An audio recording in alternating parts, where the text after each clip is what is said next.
my name's Stephen Chester, Steve for short, everybody calls me Steve. I'm the director of Premier Aquatics Ltd, which is my baby. We're a year old, so this is my company, my business, and we're a tropical fish shop based in Runcorn, Cheshire.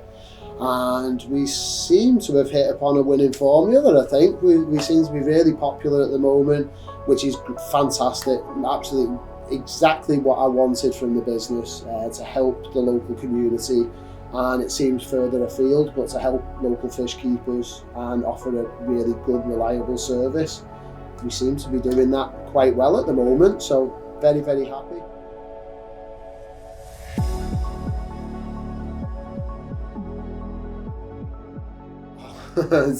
Too many years. I'm 43 now. I remember keeping a goldfish in a tank at the age of about 5, and I've been around fish and fascinated with fish ever since. My first fish tanks came at the age of 13 or 14. I can't remember exactly now, it was a long time ago. An auntie of mine had 2 3-foot tanks, one on top of the other, and like a wrought iron stand. And I mithered my mum to put them in my bedroom at home. I remember selling some Star Wars toys to finance that, and I actually bought them myself off my auntie. I often wonder now where I'd be if I, one, kept the original Star Wars toys, because they're worth a lot of money now, but I think that set me off on this amazing journey that I've been on ever since, from the age of about 14. God, I've been a hobbyist then. That was my first 2 tanks. Kept neon tetras and the guppies and a general community tank. Oscars below that. So I had 2 large Oscars. It wouldn't be recommended now. The tank was too small really, but I managed. And I learnt a lot over the years just by self-teaching, reading magazines. I avidly bought Practical Fish Keeping magazine, books, whatever I could do to learn, I did. And then going into further along, I developed an interest in epistogrammas, especially. That tended to then, I tried a lot of different things: discus, planted tanks, community tanks, some of the larger cichlids. And I settled out with the dwarf cichlids. They really fascinated me, epistogrammas especially. And I got to a stage where I was just keeping the standard things that you'd find in a local fish shop: Cacatoides, Agassizi, Borelli, few Masteri, of course. And once I'd got those ones and managed to find them, they're not so easy to find anyway, but I toured all the local shops. I'd asked favours for people to order them in for me, and once I'd reached that point, there wasn't a lot more available in the commercial trade, but I knew that there were a lot more fish out there. Epistogramma is a massive genus of fish.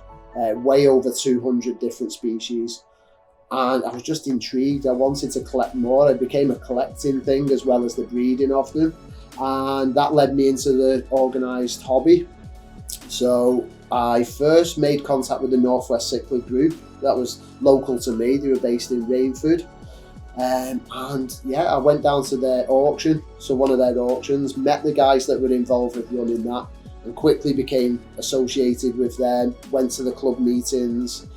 Andrew Wood, who was auctioneering at the time, was an epistogramma guy, who then introduced me to another epistogramma guy, Mark Breeze, and it just snowballed from there. I went to visit them at their homes and see the fish rooms, became friends, decided to build a fish room of my own, and that was in 2006, I think, my first fish room at home developed. Started small with about 12 tanks and rapidly grew over the years to, I think last year I closed it down when I started Premier Aquatics, and the home fish room was about 90 tanks dedicated to mainly soft water fish. But over the years I've bred maybe 600-700 species. Wow. So I've bred a lot. That's the hobby side of things. 2014, I think, I was reading Practical Fish Keeping magazine and saw an advert that said somebody somewhere is going to get their dream job. Freshman Blue Planet Aquarium in Cheshire Oaks, which is about 10 miles from here. So somebody somewhere is going to land their dream job. Blue Planet Aquarium is looking for a freshwater aquarist. And something just clicked. I don't know what it was. I'd never even thought and contemplated working with fish before. And I applied. No experience other than my hobby. And poured my heart out into my CV. Gave all my background. Gave what I was doing in the hobby. The fish breeding. The book collecting. By that stage I had a huge library of books and magazines that I was using to self-teach. And I aced the interview and got the job over some more experienced public aquarists, people who'd been in that industry before, which I was really pleased about. I had a year there as lead freshwater aquarist. I then went on to display supervisor. I wasn't in that role too long, and then a job opportunity came up at Chester Zoo. And again, I applied for assistant team manager in the Chester Zoo Aquarium. That was a maternity cover job, so it was only temporary for 12 months. And I got that position, moved over to Chester Zoo, and then landed the job of lead keeper.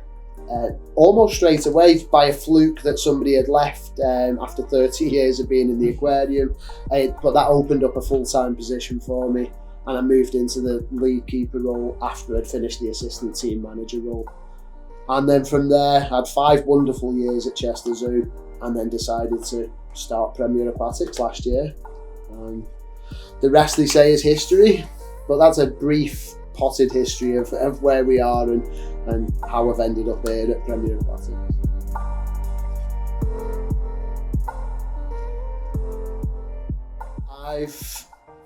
I don't know why.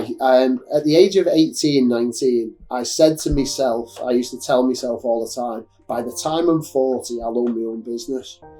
And it was only ever going to be fish. So I'd say by the age of about 18, I don't know why I put an age limit on it. I don't know why I said I'd do it by the time I get to 40. I think subconsciously that was me being scared of stepping out, starting, throwing myself into the unknown. It's very secure to have a paid job, to go to work knowing that you're going to get a salary. I had a young family, of course, so we had children relatively young. I've got 3 wonderful children now that are growing up rapidly. So I think now that just the time feels right to get started and to throw myself into it. But why I didn't do it earlier, I don't know.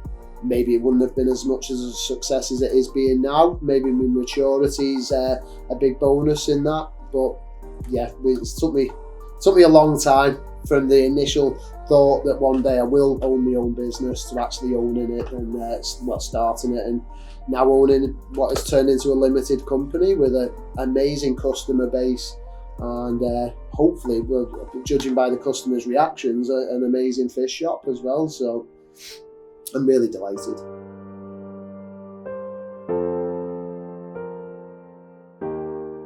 Okay, so I went through a bit of a bad stage at Chester Zoo. I suffered with depression, and I'm not a depressed person. I don't get like that, as I never have. So in 40 years of life, I've never really suffered with depression.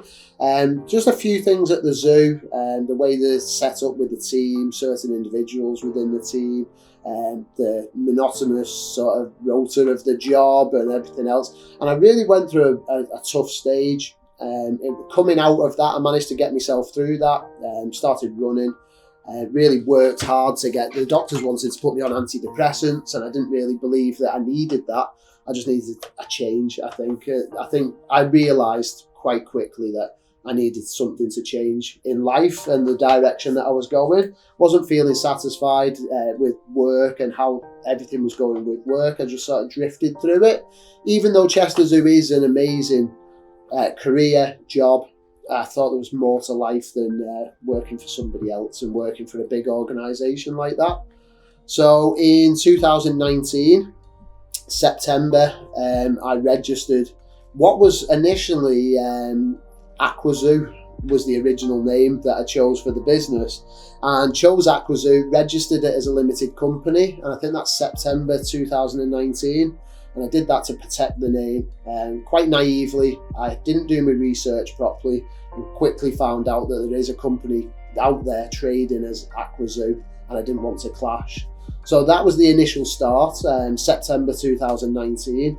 And from there, the excitement was building. So I was starting to look for properties. I already had my own savings, so I put all my life savings into setting up and starting. Luckily didn't borrow any money, so completely self-financed. And yeah, we started out. So December, I moved into the Heath Business Park. We were looking originally at, I was a sole trader. I was working on my own. I was looking at industrial units, all kinds of different places to locate the business.